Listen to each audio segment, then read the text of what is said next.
Hello learners, welcome to my channel SN commerce academy. I hope आप सभी अच्छे होंगे और अपने स्टडी को कंटिन्यू कर रहे होंगे। जैसे कि आप सभी लोगों के सेमेस्टर एग्जाम भी करीब आ गए हैं, तो आज की क्लास में हम फाइनेंशियल मैनेजमेंट का एक टॉपिक डिस्कस करने जा रहे हैं जिसका नाम है कैपिटल स्ट्रक्चर। जैसा कि आप देख ही रहे कि कैपिटल स्ट्रक्चर जो वर्ड है, सबसे पहले हम इसके मीनिंग को क्लियर कर लेते हैं। ये दो शब्दों से मिलकर बना है, कैपिटल एंड स्ट्रक्चर। कैपिटल का मतलब तो आप सभी जानते ही हैं, पूंजी, पैसा। और जब भी हम कोई बिजनेस स्टार्ट करते हैं तो सबसे पहले हमारे माइंड में जो थॉट आता है वो होता है फाइनेंस। और स्ट्रक्चर का अर्थ होता है संरचना या ढांचा, मतलब हिंदी में इसको बोलते हैं पूंजी संरचना। मतलब जो हम अपने बिजनेस करने के लिए हमें फाइनेंस चाहिए वो हम कैसे कैसे लेकर आएंगे, कहाँ कहाँ से रेज करेंगे, उसी को हम बोलते हैं कैपिटल स्ट्रक्चर। आइए एक बार इसकी डेफिनेशन पर नजर डाल लेते हैं। Capital structure is the mix of long term sources of the funds. यहाँ पर एक कीवर्ड लिखा हुआ है, long term sources of the funds. Capital structure में हम जिस पैसे की बात कर रहे हैं, जिस फाइनेंस की बात कर रहे हैं, वो हम कौन से फाइनेंस की बात कर रहे हैं? Long term. जैसे कि फाइनेंस में हमेशा दो तरीके के फंड्स की बात होती है, long term and short term. Short term के अंदर आप वर्किंग कैपिटल की स्टडी करते हो, लेकिन यहाँ पर हम जिस पैसे की बात कर रहे हैं वो हमें किस पर्पज के लिए चाहिए? लॉन्ग टर्म के लिए चाहिए। तो capital structure is the mix. Capital structure क्या है? एक मिक्स है long term sources of the funds के लॉन्ग टर्म सोर्सेज का। It is made of the डेब्ट एंड इक्विटी। इसके अंदर हम दो सोर्सेज को लेकर चलते हैं, डेब्ट एंड इक्विटी। वैसे तो हम पैसा कई सारे सोर्सेज से रेज कर सकते हैं, जैसे आपकी पर्सनल कैपिटल भी हो सकती है, या आप कहीं से लोन भी ले सकते हैं, या आप अपने रिलेटिव से भी उधार ले सकते हैं। लेकिन कैपिटल स्ट्रक्चर के अंदर हम दो ही सोर्सेज की बात करते हैं, डेब्ट and equity. Equity securities and refers to the permanent financing of a firm. अब ये लॉन्ग टर्म सोर्सेज की बात कर रहा है तो ये परमानेंट फाइनेंसिंग की बात ही करेगा। तो इन क्रक्स हम कह सकते हैं कि कैपिटल स्ट्रक्चर एक मिक्स है किसका? Long term sources of fund का, जो हम अपने बिजनेस को नीड को पूरा करने के लिए रेज करते हैं। आइए मैं आपको एग्जांपल के साथ बता देती हूँ। जैसे फॉर एग्जांपल एक कंपनी है ABC लिमिटेड। अब इसको अपना बिजनेस करने के लिए 20 लाख की कैपिटल की नीड है। कितनी कैपिटल की नीड है इसको? 20 लाख। अब ये 20 लाख किस तरीके से लेकर आएगी? अब इनकी कुछ अपनी पर्सनल कैपिटल भी हो सकती है, जैसे कि इनकी अपनी सेविंग्स हो सकती है, बट हम मान लेते हैं कि वो सेविंग्स कितनी है? 5 लाख। तो अभी भी इनको कितने चाहिए? 15 लाख रुपीज और चाहिए। तो और कंपनी के पास क्या चॉइस हो सकती है? कंपनी किसी से लोन भी ले सकती है। तो मान लो एक बैंक लोन भी कंपनी ले लेती है, और ये लोन कंपनी लेती है 5 लाख का। लेकिन अभी भी हम देख रहे हैं कि कंपनी को 10 लाख रुपए की नीड और है। अब कंपनी के पास एक और रास्ता है कि वो इक्विटी शेयर इशू कर सकती है, और मान लो इक्विटी शेयर 8 लाख रुपए के इशू करती है। कितने के? 8 लाख के। अभी भी 2 लाख और रुपए और चाहिए, तो 2 लाख रुपए के वो डिबेंचर इशू कर देती है। क्या इशू कर देती है? डिबेंचर। तो हम देख रहे हैं कि कंपनी ने जो 20 लाख रुपए की फाइनेंस की नीड थी अपना प्रोजेक्ट पूरा करने के लिए, उसके लिए उन्होंने कई मिक्स यूज किए। जैसे कि उन्होंने अपनी कुछ सेविंग्स को यूज किया, बैंक लोन भी लिया, इक्विटी का यूज भी किया और डिबेंचर का यूज भी किया। आई होप आप इक्विटी एंड डिबेंचर के बारे में जानते होंगे। इक्विटी शेयर की यहाँ पर हम बात कर रहे हैं, जिनके थ्रू हम मार्केट से पैसा रेज कर सकते हैं या पब्लिक से फंड इनवाइट कर सकते हैं। पब्लिक कंपनी ये वाला ऑप्शन के साथ जा सकती है। तो आई होप आप सबको कैपिटल स्ट्रक्चर का मीनिंग क्लियर होगा। कैपिटल स्ट्रक्चर सिंपल एक पूंजी संरचना है जिस तरीके से बिजनेस अपना फंड कलेक्ट करता है, और उसके पास इसके लिए कई ऑप्शन हो सकते हैं, इसलिए हम यहाँ पर वर्ड यूज करते हैं mix. Capital structure is the mix of the long term sources of the funds. अब यहाँ पर आप जितने भी सोर्सेज देख रहे हो, इक्विटी, डिबेंचर, ये सब क्या है? लॉन्ग टर्म सोर्सेज ही हैं। मतलब इनका पैसा आप 1 साल से ज़्यादा के लिए उधार ले सकते हो। तो नेक्स्ट आपका जो टॉपिक है वो है capital structure theories. Capital structure theories. अब अलग अलग थिंकर्स ने अलग अलग थ्योरी दी है। आप एक सिंपल सा क्वेश्चन हमारे माइंड में ये आता है कि जब हम फंड रेज करते हैं मार्केट के अंदर तो हमें किन चीज़ों का ध्यान रखना चाहिए? मतलब आप पैसा तो इनमें से किसी भी सोर्स से ले सकते हो, सेविंग के through, bank loan, equity, debenture, लेकिन अब आप उस चॉइस के साथ जाना पसंद करेंगे जिसमें आपकी कॉस्ट ऑफ कैपिटल सबसे कम हो। कॉस्ट ऑफ कैपिटल सबसे कम हो। तो इसके ऊपर ही अलग अलग थ्योरीज दी हुई है। सबसे पहली जो थ्योरी है वो है net income approach, net income approach किसने दी थी? डेविड डूरन ने इसको दिया था। नेक्स्ट जो आपकी थ्योरी है वो है नेट ऑपरेटिंग इनकम अप्रोच। अब इसको भी डेविड डूरन ने ही दिया था, लेकिन दोनों थ्योरीज एक दूसरे के अपोजिट बात करती हैं, इसके बारे में हम आगे डिस्कस करेंगे। जो आपकी नेक्स्ट थ्योरी है वो है ट्रेडिशनल अप्रोच। अब ट्रेडिशनल अप्रोच का एक और नाम है इंटरमीडिएट अप्रोच, इंटरमीडिएट अप्रोच, क्योंकि एक बीच का रास्ता निकालती है। इसको इजरो सोलोमन ने दिया था। इससे जो नेक्स्ट आपकी थ्योरी है वो है Modigliani and Miller approach, Modigliani and Miller approach. अब हम वन बाय वन इन सब थ्योरीज को डिस्कस करेंगे। तो आपको ये भी ध्यान में रखना है कि कौन सी अप्रोच किसने दी थी। नेट ऑपरेटिंग इनकम अप्रोच आपकी डूरन ने दी थी और नेट इनकम अप्रोच भी आपकी डूरन ने ही दी थी। ट्रेडिशनल अप्रोच जिसका नाम इंटरमीडिएट अप्रोच भी है वो आपकी इजरा सोलोमन ने दी थी। एंड आपकी लास्ट अप्रोच जो मोदी-गिलियानी एंड मिलर, वो तो आपकी मोदी-गिलियानी और मिलर ने ही दी थी। तो जब भी आप कोई कैपिटल स्ट्रक्चर प्लान करते हैं तो सबसे इंपॉर्टेंट एलिमेंट जो आपको ध्यान में रखना होता है वो होता है cost of capital, cost of capital. तो हो सकता है कुछ बच्चों को नहीं पता हो कॉस्ट ऑफ कैपिटल क्या होता है। तो जब आप कैपिटल रेज करते हो मार्केट से, चाहे आप लोन के थ्रू करो, इक्विटी के थ्रू करो या प्रीफरेंस शेयर के थ्रू करो, उसके ऊपर आपको कुछ ना कुछ तो चुकाना पड़ता है। फॉर एग्जांपल आप किसी से लोन लेते हो तो बदले में क्या देना पड़ता है? इंटरेस्ट आपको देना पड़ता है। तो इंटरेस्ट ही क्या है? Cost of capital. तो हम कह सकते हैं कि जब हम लोन लेते हैं तो लोन की कॉस्ट ऑफ कैपिटल क्या होती है? इंटरेस्ट। इसी तरीके से जब हम इक्विटी के थ्रू पैसा रेज करते हैं, किसके थ्रू? इक्विटी के थ्रू, तो इक्विटी की कॉस्ट ऑफ कैपिटल क्या होती है? Dividend, dividend. तो अब आप समझ रहे होंगे कि हमें कैपिटल स्ट्रक्चर को स्टडी करने की नीड क्यों है, क्योंकि पैसा तो रेज आप अलग अलग ऑप्शन के थ्रू कर सकते हो, लेकिन आपको एक ऑप्टिमल कैपिटल स्ट्रक्चर बनाना है। एक ऐसा स्ट्रक्चर बनाना है जिसके अंदर आपकी कॉस्ट ऑफ कैपिटल क्या हो? मिनिमम हो, और आपकी वैल्यू ऑफ फर्म क्या हो? वैल्यू ऑफ फर्म क्या हो? वैल्यू ऑफ फर्म आपकी मैक्सिमम हो। ऐसे स्ट्रक्चर के साथ हम जाना पसंद करेंगे। आप चाहे तो इसे आप रियल लाइफ में देख सकते हो कि आपको कोई बिजनेस करना है और बिजनेस के लिए आपको लोन चाहिए, तो आप कहाँ से लोन लेना पसंद करेंगे? जहाँ आपको सबसे कम इंटरेस्ट पे लोन मिलता हो, या लोन में रिस्क भी कम हो, ड्यूरेशन भी ज़्यादा हो, तो आप ऐसी जगह से लोन लेना पसंद करेंगे।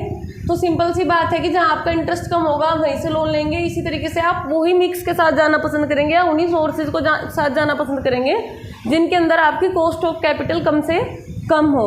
तो अलग अलग थिंकर्स ने इसके ऊपर अपने अलग अलग आइडियाज़ दिए हैं।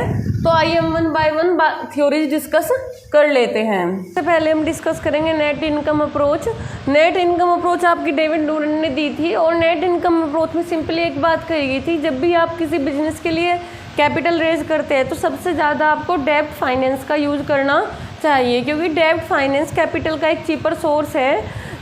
फॉर एग्जांपल जब आप कहीं से लोन लेते हो तो आपको इंटरेस्ट की जो कॉस्ट ऑफ कैपिटल है वो कम पड़ती है बजाय डिविडेंड के। ऐसा डेविड डूरन का मानना था। उन्होंने डेब्ट को चीपर सोर्स क्यों माना, उसके भी कुछ रीजन थे, आइए देखते हैं। सबसे पहले डेविड डूरन ने किस बात पर फोकस किया?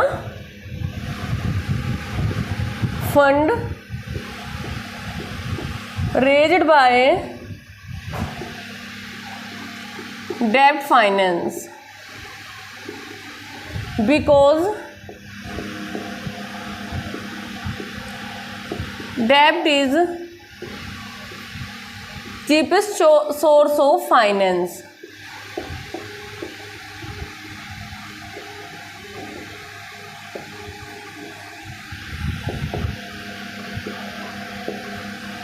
Reason: interest is a deductible expense in computation of tax. In computation of tax. तो डेविड डूरन ने रीजन कुछ दिए। तो डेविड डूरन ने जो अपनी थ्योरी दी थी नेट इनकम अप्रोच, उन्होंने सबसे ज़्यादा फोकस किया कि फंड रेज बाय डेब्ट फाइनेंस, बिकॉज डेब्ट क्या है? वो चीपेस्ट सोर्स है, सबसे सस्ता सोर्स है किसका? पैसे इकट्ठा करने का। उनका कहने का मतलब था कि जो इंटरेस्ट है वो सस्ता होता है किससे? डिविडेंड से। रीज़न क्या था उसका कि जो इंटरेस्ट होता है वो एक डिडक्टेबल एक्सपेंस होता है जब आप टैक्स कंप्यूट करते हो। जैसे आप सभी को ही पता है कि बिजनेस के जितने भी खर्चे होते हैं उन सब की कटौती हमें इनकम टैक्स कैलकुलेट करते टाइम मिलती है। तो इंटरेस्ट भी एक खर्चा है तो इसकी कटौती हमें मिलती है, जबकि डिविडेंड की डिडक्शन हमें नहीं मिलती। तो इन कुछ रीजन की वजह से डेविड डूरन ने डेब्ट को एक फाइनेंस का सस्ता सोर्स माना और सलाह दी कि हमें ज़्यादा से ज़्यादा पैसा डेब्ट फाइनेंस के थ्रू ही इकट्ठा करना चाहिए। तो ये थे आपके net income approach. I hope ये आपको क्लियर होगी। तो अब हम नेक्स्ट थ्योरी की तरफ मूव करते हैं जो है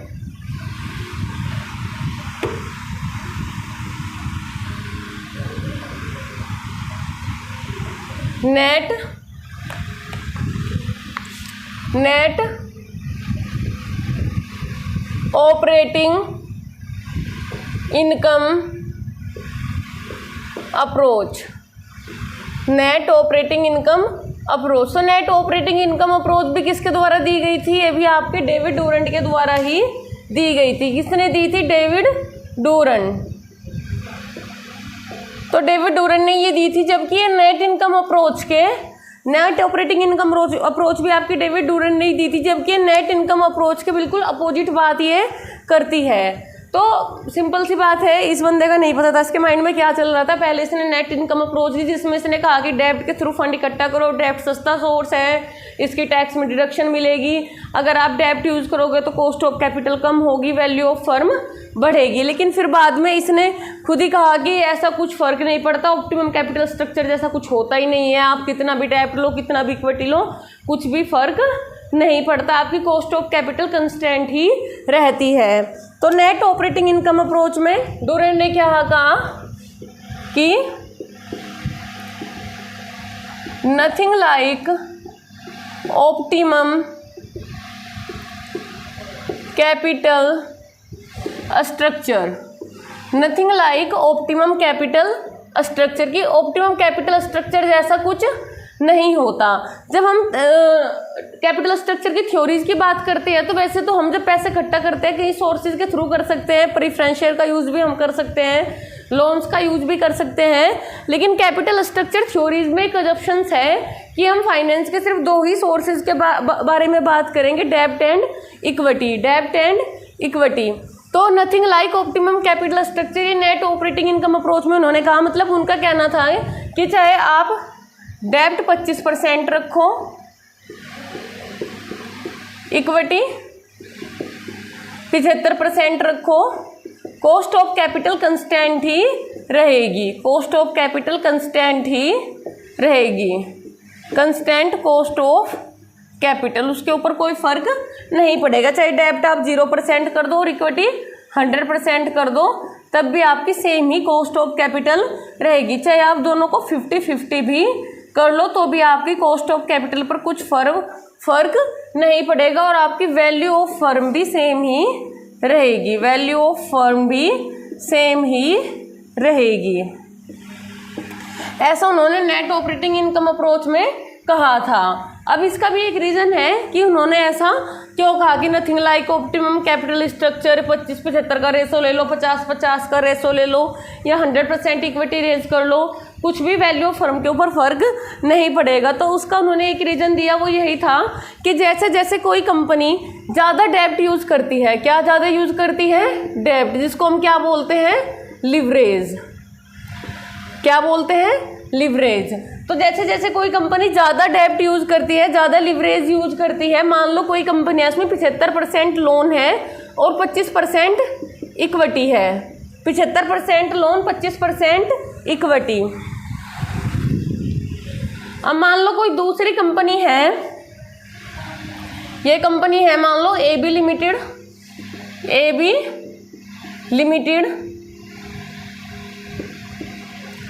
अब मान लो एक दूसरी कंपनी है C, उसके अंदर 25% डेब्ट है और 75% क्या है? उसके अंदर इक्विटी है। क्या है? इक्विटी। तो अब आप लोग मुझे बताइए कि आपको किसके अंदर रिस्क ज़्यादा लग रहा है? तो सिंपल सी बात है, अगर आप थोड़ी सी समझ फाइनेंस की रखते हैं तो जिस फर्म के अंदर डेब्ट ज़्यादा यूज हुआ है, फर्म AB लिमिटेड, इसी के अंदर ज़्यादा रिस्क है, ये फर्म ज़्यादा रिस्की है। तो कोई भी इन्वेस्टर है इसमें इन्वेस्ट करेगा तो वो ज़्यादा से ज़्यादा रिटर्न चाहेगा क्योंकि वो रिस्क भी ज़्यादा ले रहा है। तो यही रीज़न इन्होंने नेट ऑपरेटिंग इनकम अप्रोच के पीछे दिया था कि जब कोई फर्म डेब्ट ज़्यादा बढ़ाती है तो उसके साथ साथ इक्विटी शेयर होल्डर का रिस्क भी बढ़ने लगता है। क्या बढ़ने लगता है? Equity share holder risk. Because जो आपका डेब्ट होता है, जो आपका उधार होता है, वो अपने आप में ही रिस्की होता है। तो जितना हमें डेब्ट को यूज करने से फायदा मिलता है वो किससे ऑफसेट हो जाता है? इक्विटी शेयर होल्डर के रिस्क से, क्योंकि जितना ज़्यादा रिस्क इक्विटी में बढ़ेगा इक्विटी शेयर होल्डर उतना ही ज़्यादा डिविडेंड डिमांड करेंगे। तो एक दूसरे के साथ ये ऑफसेट हो जाता है और डेब्ट का रेशो बढ़ाने से कुछ भी फर्क नहीं पड़ता। तो चाहे आप डेब्ट का रेशो 0-100 रखें या 50-50 रखें या 75-25 रखें, 25-75 रखें, उससे कॉस्ट ऑफ कैपिटल पर कुछ भी फर्क नहीं आता। ये आपकी बोलती थी नेट ऑपरेटिंग इनकम अप्रोच। तो इन सिंपल टर्म में आपको अगर इसके बारे में एक बार और एक्सप्लेन करूं तो नेट ऑपरेटिंग इनकम अप्रोच हमारी क्या कहती है कि कोई भी फर्म जो अपने स्ट्रक्चर के अंदर डेब्ट एंड इक्विटी को एक रेशो में लेके चलती है, चाहे वो डेब्ट 0% रखे, इक्विटी 100 रखे, डेब्ट 75 रखे, इक्विटी 25 रखे, कॉस्ट ऑफ कैपिटल के ऊपर कुछ भी फर्क नहीं पड़ता, वो कांस्टेंट रहती है। और जब कॉस्ट ऑफ कैपिटल पे कोई फर्क नहीं पड़ता तो वैल्यू ऑफ फर्म के ऊपर भी कोई फर्क नहीं पड़ता। ऐसी हमारी मान्यता है नेट ऑपरेटिंग इनकम अप्रोच में। उसका रीजन यही है कि जैसे जैसे कोई फर्म ज़्यादा डेब्ट यूज करती है तो फर्म रिस्की हो जाती है और रिस्क बढ़ने की वजह से जो इक्विटी शेयर होल्डर होते हैं वो ज़्यादा रिटर्न डिमांड करते हैं और हमारे फर्म की वैल्यू ओवरऑल सेम ही रहती है। तो डेब्ट का रेशो बढ़ाने से हमें कोई भी एडिशनल फायदा नहीं मिलता। आई होप आपको net operating income approach clear होगी। अब हम नेक्स्ट अप्रोच के ऊपर मूव करेंगे और नेक्स्ट अप्रोच जो आपकी है वो है आपकी ट्रेडिशनल अप्रोच या इंटरमीडिएट अप्रोच। ट्रेडिशनल अप्रोच या इंटरमीडिएट अप्रोच।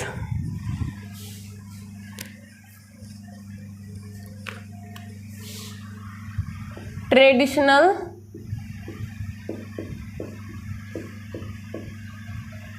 अप्रोच और इसका एक और नाम था इंटरमीडिएट अप्रोच। तो ट्रेडिशनल अप्रोच आपकी इज़रा सोलोमन द्वारा दी गई थी, वो मैंने आपको पहले ही बता दिया था। तो ट्रेडिशनल अप्रोच क्या बात करती है? जैसे कि इसका नाम दूसरा नाम इंटरमीडिएट अप्रोच भी है, तो ये एक बीच का रास्ता निकालती है। ये बात करती है एक जुडिशियस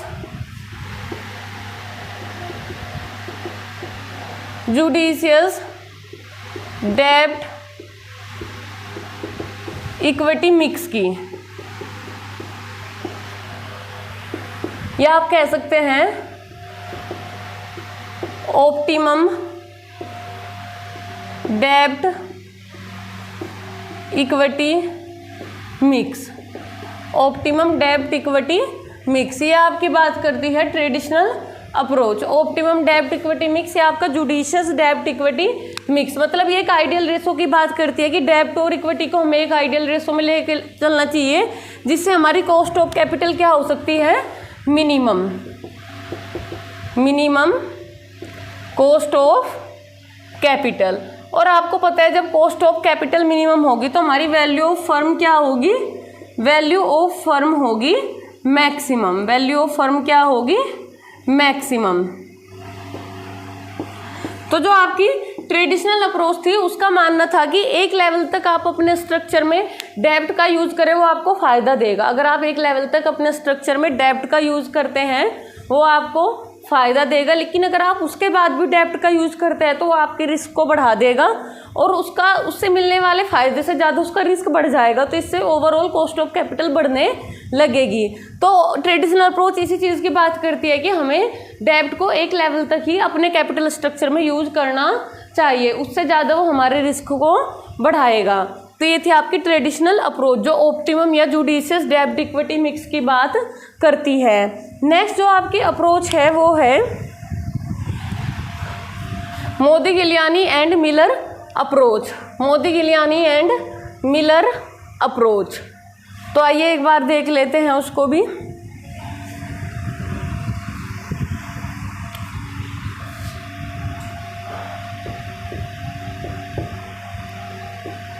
मोदिगिलियानी एंड मिलर अप्रोच।